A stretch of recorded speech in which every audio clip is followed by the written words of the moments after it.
भादों का महीना, बारिश थम जाने पर खेतों में और हवा में नमी और हल्की उमस होती है और इसी उमस से धरती की पवित्र गोद से निकलता है एक अनमोल तोहफ़ा, जिसको छत्तीसगढ़ी में कहते हैं चाउर फुटू।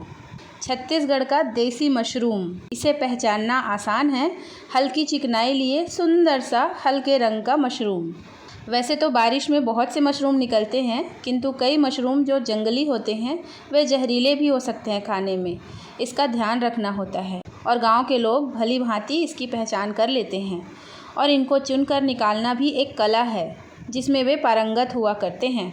जो इसे निकालना नहीं जानेंगे वो इनको तोड़ देंगे, जिससे आधे से अधिक मशरूम ज़मीन में ही छूट जाएंगे। इनको सब्बल या गैंती जैसे औजारों से खोदकर जड़ से निकाला जाता है। चाउर फुटू खेत की मेढ़ों और भीगी मिट्टी में अपने आप उगता है। इसे निकालना भी आसान नहीं है और साल में केवल कुछ ही दिनों के लिए मिलता है।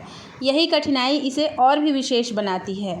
गाँव के लोग कहते हैं इसका स्वाद आत्मीय आनंद की अनुभूति कराता है। इस प्रकार के प्राकृतिक उपज की पहचान और उपयोग छत्तीसगढ़ के लोक जीवन और परंपराओं की विशेषता है। स्वाद के साथ साथ सेहतमंद इस मशरूम की रेसिपी आज आप सबके साथ शेयर करने जा रही हूँ। आशा है आप सबको अवश्य ही पसंद आएगी। लगभग आधा किलो के आसपास ये मशरूम मिला है हमें। ये एकदम शुरुआती स्टेज में है। ये देखिए, इसके जो छतरियाँ होती हैं वो बंद है अभी, मतलब कली के स्वरूप में है ये बहुत ही नाजुक चीज़ होती है। तुरंत ही इसकी सब्ज़ी बनानी पड़ती है, जिस दिन मिला उसी दिन, अन्यथा ये ख़राब होने लगते हैं जल्दी। ये देखिए, इस प्रकार का होता है पूरा लंबा मशरूम। ज़मीन के अंदर वाला हिस्सा इस प्रकार से तोड़कर अलग कर लिया था। अब मैं आपको दिखाती हूँ कि जब ये खिल जाते हैं तब कैसे होता है। ये देखिए, इस प्रकार से इसकी छतरियाँ जो हैं वो फैल जाती हैं और ये जो हिस्सा मैं बता रही हूँ अभी, इसमें इल्लियाँ बहुत जल्दी लग जाती है। मतलब ये वाइट कलर की हैं, तो इसके अंदर इस तरह से इसको खोल के देखो तो अगर टाइम हो जाता है इसको निकालने में तो इसमें छोटी छोटी इल्लियाँ लग जाती हैं, मतलब छोटे कीड़े आ जाते हैं बहुत जल्दी। तो इसको एकदम सावधानी से देखना पड़ता है। इनकी जो डंठल होती है उसमें भी इल्लियाँ आ जाती हैं, अगर अच्छे से साफ़ नहीं किया तो फिर प्रॉब्लम होती है। तो इसीलिए इसको साफ़ करना मेन प्रोसेस होता है, जो कि बहुत टाइम भी लेता है और बहुत मेहनत भी। इनको पहले सूखे में ही अच्छे से देखना होता है कि इल्ली तो नहीं है करके। एक बार अच्छी तरीके से सभी मशरूमों को देख लेना है और संतुष्ट हो जाने पर ही इसको पानी में डुबाना है। पानी में लगभग आधे से 1 घंटे के लिए इन मशरूमों को छोड़ देना है ताकि मिट्टी जो है वो घुल जाए। अब इसमें थोड़ा सा हमें नमक भी डाल देना होता है। नमक डालना ऑप्शनल है इस पानी में, लेकिन नमक डाल देने से बहुत अच्छे तरीके से ये साफ़ हो जाते हैं जल्दी ही। 1-2 मशरूमों को इस तरह से निकाल कर देखेंगे। मिट्टी अगर छूट जाती है आसानी से तो फिर सारा हम इस तरह से रगड़कर इसमें से मिट्टी निकालेंगे और सभी मशरूमों को इसी प्रकार से रगड़कर इनसे मिट्टी अलग करेंगे और इनको निथार कर एक छेद वाले बर्तन में इस प्रकार से रखते जाएंगे, जिससे एक्स्ट्रा पानी जो है वो निकलता जाए। ये देखिए, साफ़ होने के बाद ये कितना सुंदर लग रहा है। इस प्रकार से ही हमें सारी जो मशरूम है वो इसी प्रकार से रगड़ रगड़ कर इनमें से मिट्टी छुड़ानी है और अलग करते जाना है इनको पानी से। इतना ताज़ा मशरूम लाने के लिए सुबह 5 से 6 बजे के बीच उठ के खेत में जाना पड़ता है और एकदम ज़मीन से इनको पूरे जड़ से खोदकर सब्बल या गैंती से, जैसे कि मैंने शुरू में बताया था, वैसे ही एक एक मशरूम को निकालना पड़ता है। बड़ी मेहनत का काम है, लेकिन फिर भी गांव वाले इसे करते हैं क्योंकि इतना आनंद आता है इसकी सब्ज़ी खाने में जिसकी सीमा ही नहीं है। और इनको साफ़ करना भी बहुत ही कठिन होता है। फिर भी साल भर इसका इंतज़ार करते हैं क्योंकि इसका स्वाद ही ऐसा है जो एकदम याद रहता है, ज़ुबान पे चढ़ा हुआ रहता है। जो इसके स्वाद से परिचित हैं वो ज़रूर मेरी इस बात से रिलेट करेंगे और उनको भी यकीनन इसका स्वाद बहुत ही अच्छा लगता है। आप भी कमेंट करके बताइएगा कि आप ये वीडियो कहाँ से देख रहे हैं और आपके क्षेत्र में ये मशरूम मिलता है कि नहीं, और अगर मिलता है तो उसे क्या कहते हैं। तो चलिए फ़िलहाल वीडियो में आगे बढ़ते हैं। अभी आपने देखा कि ये जो मशरूम जब खिलने लग जाता है तो इस तरह से छतरी की तरह हो जाता है। तो इस प्रकार से हमने एक बार नमक वाले पानी से इन सभी मशरूमों को धुलकर बाहर निकाल लिया। अब इस मिट्टी वाले पानी को फेंककर दूसरा साफ़ सुथरा पानी लाएंगे और इसी प्रक्रिया को हमें लगभग 3 से 4 बार दोहराना है। मतलब जब तक पानी एकदम क्लियर नहीं हो जाता तब तक हमें मशरूमों को धुलना है और निकालना है। छत्तीसगढ़ में मिलने वाले लगभग सभी प्रकार के मशरूमों की रेसिपी हमारे चैनल पर उपलब्ध है, जैसे कि पैरा फुटू की रेसिपी है, कनकी फुटू की भी रेसिपी है और अब हम डाल रहे हैं चाउर फुटू की भी रेसिपी। तो आप सभी वीडियोस को एक साथ देख सकते हैं, सबका लिंक डिस्क्रिप्शन में आपको मिल जाएगा। और यदि आपकी जानकारी में कोई और भी मशरूम की रेसिपी छूट रही हो तो वो कमेंट में हमें ज़रूर बताइए। हम प्रयास करेंगे कि उसकी भी रेसिपी आप तक जल्दी से जल्दी लाएं। लगभग 3-4 पानी धुलने के बाद ये मशरूम एकदम क्लियर हो गए हैं। अब इसको हम तोड़ेंगे इस तरह से टुकड़ों में और बीज को भी चेक करेंगे तोड़ने के बाद। और इस प्रकार से उजाले में इसको अच्छे से देखते हुए हमें तोड़कर सभी मशरूमों को इस प्रकार पानी में डुबाते जाना है। इसी प्रकार से सभी मशरूमों को तोड़कर या चाकू से भी कट करके इस प्रकार से हम कर सकते हैं। ज़्यादातर हाथ से ही टूट जाता है, बहुत आसान होता है। इनसे मिट्टी छुड़ाना और इनको धुलना ये मेन होता है। उसके बाद इनको इस प्रकार टुकड़ों में तोड़ने में तो मज़ा भी आता है, बहुत जल्दी भी हो जाता है ये काम। तो ये देखिए एकदम नरम होते हैं, ये जल्दी जल्दी ये हो जाता है। और इनकी पंखुड़ियों को भी इस प्रकार से तोड़कर डालते जाएंगे। शुरुआत में जब सारे मशरूम को दिखाया था मैंने तो सब कलियाँ थी, अब धुलने के दौरान ही ये एकदम खिलने लगी हैं। देखिए समय के साथ जल्दी जल्दी इसका स्वरूप बदलता जाता है। इसीलिए जब खेतों में मशरूम मिलता है ना ये वाला, तो सारा काम छोड़ के पहले इसकी तैयारी करते हैं, उसके बाद बाकी के काम निपटाए जाते हैं, क्योंकि इनको ताज़ा बनाना बहुत ज़रूरी होता है। अगर फ्रिज में भी रखें तो मुश्किल से 2 दिन तक ही सुरक्षित रह पाते हैं, अदरवाइज़ फ्रिज में भी सुरक्षित नहीं रहते। बहुत ही कोमल होते हैं, नाजुक होते हैं, इनको उसी दिन बनाना आवश्यक होता है। तो ये देखिए हमने सारे मशरूम इस प्रकार से टुकड़ों में तोड़कर पानी में डुबा दिए हैं और अब इनको फिर से 3-4 पानी धुल लेना है। इस प्रकार से एक बार इसको निकाल लेंगे बर्तन में, फिर पानी बदलेंगे और फिर से साफ़ पानी में इसी प्रकार से 3-4 पानी और इसको धो लेना है। जितने अच्छे से आप मशरूम को धोकर तैयार करेंगे उतना ही बढ़िया इसका रिज़ल्ट आएगा। मतलब कि इसमें जो लसलसापन रहता है वो भी कम होगा और साथ ही साथ सफाई अलग से बनी रहेगी। तो इसी तरह से कम 4 पानी इसको पहले, उसके बाद 3-4 पानी इसको बाद में भी धुलना बहुत ज़रूरी होता है।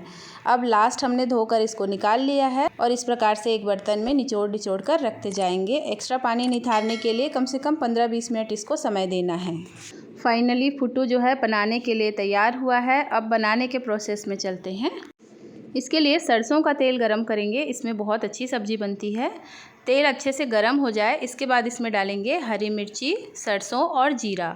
1-1 चम्मच सरसों और जीरा है और 2-3 हरी मिर्चियाँ हैं जिनको बारीक से चीरा लगा लिया है।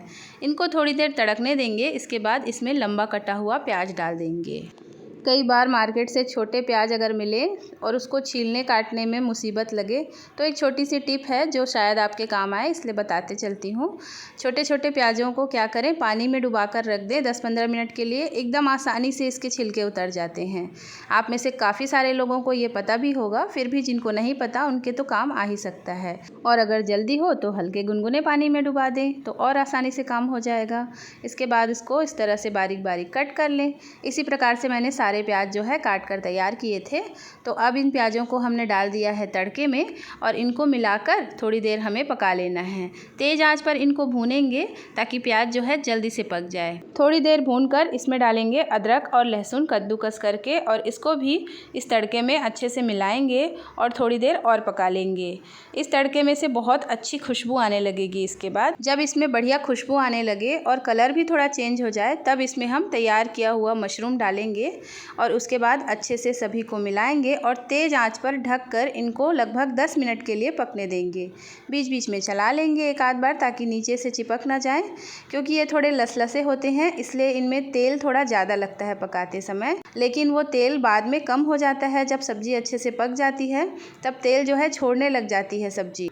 उस तेल को हम कैसे कम करें वो भी ट्रिक मैं आगे बताऊंगी वीडियो में। एक बात का और ध्यान रखेंगे, इस सब्ज़ी के लिए थोड़े बड़े बर्तन में हमें पकाना होगा क्योंकि ये बहुत ज़्यादा पानी छोड़ेगा। अभी जैसे ही हमने सब्ज़ी डाली और इसको ढका, तेज़ आंच पर बहुत ज़्यादा पानी इसमें से निकलने लगता है। अगर छोटा बर्तन हो तो बाहर आने लगेगी सब्ज़ी, तो इसीलिए थोड़े बड़े बर्तन में बनाना इसको आवश्यक होता है। लगभग 10-15 मिनट इसको तेज़ आंच पर पकाने के बाद इस प्रकार से ये सूख जाएगा पानी इसका और ये कम हो जाएगी सब्ज़ी। अब गैस की आंच को थोड़ी धीमी कर देंगे। इसके बाद इसमें मिलाएंगे 4 टमाटर बारीक कटे हुए। अब इसमें डालेंगे नमक स्वाद के अनुसार, 1 छोटा चम्मच हल्दी पाउडर डाल देंगे और अब डालेंगे 1 चम्मच कश्मीरी लाल मिर्च पाउडर, 1 चम्मच धनिया पाउडर डाल देंगे। अब गैस की आंच को थोड़ा मीडियम कर देंगे मसालों को मिलाते समय, और उसके बाद इसको मीडियम आंच पर ही रखकर थोड़ी थोड़ी देर में चलाते रहेंगे और लगभग 15-20 मिनट के लिए और पकने देंगे। तब तक पकाना है जब तक कि तेल जो है वो सब्ज़ी से अलग ना होने लगे। और इसमें ज़्यादा कुछ मसाला अभी नहीं डालना है, बेसिक मसालों से ये बहुत ही बढ़िया सब्ज़ी बनकर तैयार हो जाती है। तो इस प्रकार से इसे हमने अच्छे से मिला दिया है और इसके बाद इसको ढक कर पकाना है लगभग 15-20 मिनट के लिए। थोड़ी थोड़ी देर में चेक भी करते रहेंगे, सब्ज़ी नीचे से जल ना जाए। और ये देखिए लगभग 20 मिनट पकाने के बाद सब्ज़ी इस तरह से एकदम बढ़िया से पक गई है। तेल जो है वो मसालों से और सब्ज़ी से अलग दिखने लगा है। अब एक बार इसको अच्छे से और मिला लेना है और मिलाने के बाद गैस की आंच को धीमी कर देनी है और अब ढकना नहीं है, धीमी आंच पर खुला रखकर ही इसको और पकाना है। ये देखिए इस प्रकार से थोड़ा कलर इसका बढ़िया डार्क हो जाएगा और तेल और एकदम अलग हो जाएगा। सब्ज़ी की मात्रा भी कम हो गई है पर एकदम अच्छे से पक भी गया है। अब उस ट्रिक का समय आ गया है जिससे कि हम एक्स्ट्रा तेल को बाहर निकालें। तो इसके लिए क्या करना है, इस प्रकार का कोई गिलास छोटा सा या कटोरी लेनी है और सब्ज़ी के बीच में जगह बनाकर इस प्रकार से थोड़ी देर के लिए उल्टा रख देना है और धीमी आंच ही रखनी है इसकी। और लगभग 5 मिनट बाद इस प्रकार से तेल जो है इकट्ठा हो जाएगा, देखिए। और इसको हमें सावधानी से निकाल लेना है। ये देखिए कितना सारा तेल हमने बाहर निकाल लिया है, जो भी एक्स्ट्रा था सब्ज़ी में वो बाहर आ गया है तेल। किसी भी मसालेदार सब्ज़ी के साथ आप ये ट्रिक आजमा सकते हैं और एक्स्ट्रा तेल बाहर निकाल सकते हैं और इस तेल को दूसरी सब्ज़ी में उपयोग कर सकते हैं आराम से। सब्ज़ी जब बन जाए तब उसमें कच्चा लहसुन कूट कर डालेंगे थोड़ा सा, इससे बहुत ही बढ़िया फ्लेवर आता है इसका। इसके बाद 1 चम्मच कसूरी मेथी डाल देंगे और थोड़ा सा इसमें डालेंगे गरम मसाला, लगभग आधे से 1 चम्मच के बीच। और इसके बाद सभी चीज़ों को अच्छे से मिला देंगे और ये हमारी एकदम बहुत ही बेहतरीन सब्ज़ी बनकर तैयार हो गई। देसी मशरूम की देसी सब्ज़ी, एकदम खाटी देसी अंदाज में। ज़्यादातर इसे चावल मतलब भात के साथ खाया जाता है। आप रोटी, पराठा या पूड़ी वगैरह के साथ भी इसको खा सकते हैं। अगर आपने ये सब्ज़ी खाई है पहले तो बताइएगा कि आपको कैसी लगती है मशरूम की ये बहुत ही बढ़िया सब्ज़ी। इसको बनाने से ज़्यादा तो इसको खेतों से निकाल कर लाने और इसको साफ़ करने में मेहनत लगती है, लेकिन गांव के जो लोग होते हैं वो इस मेहनत को बोझ नहीं मानते बल्कि मौका मानते हैं। और जब भी ये फुटू मिलता है इस मौके का फ़ायदा भी उठाते हैं और साल में जब कुछ दिनों के लिए ही ये चीज़ मिलती है तो बिल्कुल तीज त्योहारों की तरह इसका स्वागत भी करते हैं, खुद भी खाते हैं और अपने परिवारजनों तक भी इसकी सब्ज़ी या फिर कच्चा मशरूम पहुँचाकर उत्साह से, आनंद से इसका स्वागत करते हैं। आशा है ये वीडियो आपको अच्छी लगी होगी। अगर अच्छी लगी हो तो इसे लाइक करें और हमारा चैनल भी सब्सक्राइब ज़रूर करें। मिलते हैं अगले वीडियो में ऐसी ही और भी बढ़िया रेसिपी के साथ। तब तक के लिए नमस्कार।